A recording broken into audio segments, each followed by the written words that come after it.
मग मालिकेचा उद्याचा काही जबरदस्त भाग दाखवलाय त्यांनी। आता इकडे सुरुवातीला मंजिरी बोलू लागत असते मायाला, मंजिरी म्हणते मायाला उद्याचा जो काही एक राक्षस असेल ना आपला तो खरोखरचा असेल। जेव्हा तो राक्षस कृष्णावरती हल्ला करायला येईल ना तेव्हा यशोदा येईल, ती म्हणेल कृष्णावरती अजिबातच हल्ला करायचा नाही आणि तेव्हा तो डायरेक्टच त्या मीराला मारून टाकेल आणि तेव्हाच मीराचा खून होईल। त्या मंजिरीला प्रचंड असा आनंद झालेला असतो। आता मात्र दुसऱ्या दिवशी सकाळी ते सगळं नाटक घडतं। तिकडे पिर्या पण म्हणतो मी याला मारून टाकणार आहे। तेवढ्यात तिथून मागून यशोदा येते, म्हणजेच काय मीरा येते। मीरा म्हणते अजिबातच त्याला मारायचं नाही, मी माझ्या प्राणासारखी त्याची रक्षा करेल असं ती मीरा बोलू लागत असते। तेवढ्यात तिथून मग तो म्हणतो ठीक आहे चालेल मी तुझाच फोन करतो असं म्हणतो। जोरात पिर्या आहे ना डायरेक्टच तिच्या मानेवरती मारणार राहतो तो चाकू, पण तेवढ्यात मागून प्रेक्षकांना काय भन्नाट अशी एंट्री होते देवी आईची। तेवढ्यात मागून देवी येते। देवी म्हणते मीरा आहेस का ग तू?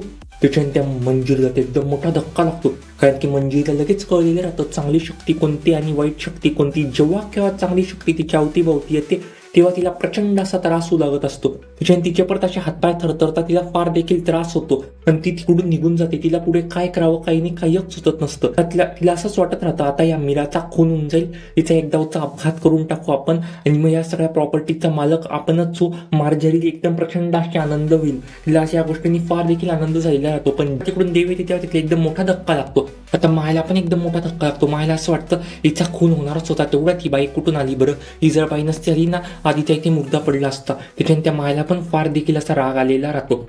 आता तिकडे ती देवी म्हणते मीरा आहेस का ग तू? मी तुझं नाटक बघायला आले, मी तुला तुमची बोलायला आले। आणि मीरा दोघे एकमेकांची फार देखील गप्पा मारू लागत असतात। असं काहीच मालिकेच्या येणाऱ्या भागात आपल्याला बघायला मिळणार आहे। तुम्ही बघण्यात उत्साहात का कमेंट करून सांगायला विसरू नका आणि तुला जपणारी मालिकेच्या डेली अपडेटसाठी आपल्या चॅनेलला आता सबस्क्राईब करा। धन्यवाद।